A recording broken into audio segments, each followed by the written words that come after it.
The BMC has far more relevance to climbers and hill walkers than the royal family.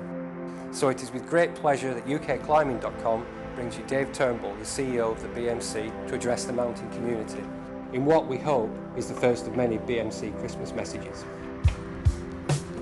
I have to say that when Mick Ryan first came out with his idea, my first impression was absolute dread. You know, sitting in front of the climbing world doing our equivalent of the Queen's speech is not really my cup of tea normally. But anyway, things move on and here we are today. Retain the psych, retain the psych.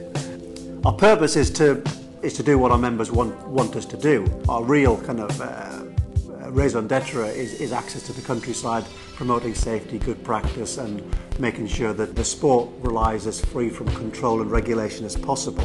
Looking back over this past year, I think one of the most encouraging things has been the whole area regeneration. You know, we've got eight or nine areas within the BMC covering England and Wales.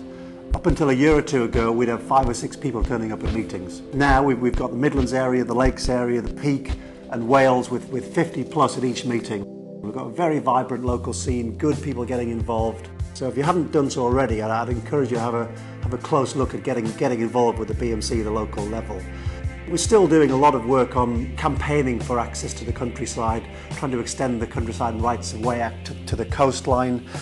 We spent £15,000 over the last year on new fixed equipment for replacing old gear at Malham, Kilnsey, Portland, South Wales, other parts of the country, and we've got more plans for that over the next year.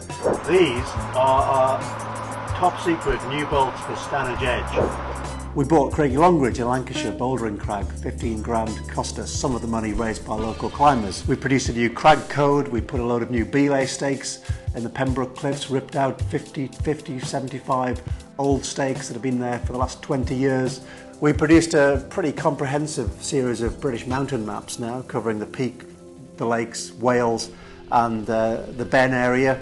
Summit magazine and the website, I think, continue to go from strength to strength. And just to show you how much our publications have moved on, this is a copy of Mountaineering magazine from 1947, produced by the British Mountaineering Council. And we moved on to Summit magazine, pretty much a state-of-the-art climbing magazine of today. On the event side of things, you know, we run an international meet annually, Glenmore Lodge this past year. We've just set up a leading ladder at 20 odd walls around the country, and we're doing a lot of work with students promoting good practice. You know, looking forward to the coming year, membership is our biggest challenge. You know, our membership has been static for several years now, and you know, the organisation's costs continue to increase, roughly at 50 grand a year. And unless we encourage more people to get involved and join the organisation, you end up in a situation where you've got to cut what you're doing, cut our work for climbers and walkers. We're launching a major direct debit incentive offer, 50% off for new members from the 1st of January.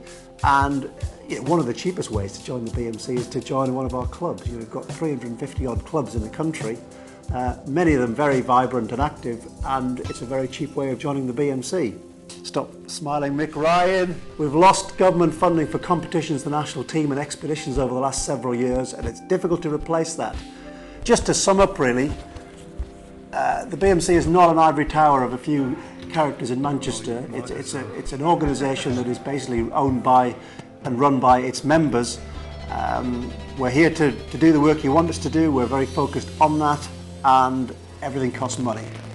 We need people to join the BMC in order to fund our work, replacing gear, looking after our crags, looking after the hills, and I'd encourage you to do that if at all possible. And just to say Merry Christmas and all the best for 2008, and many thanks to Mr. Alistair Lee and Mr. Michael Ryan for their efforts getting today sorted out.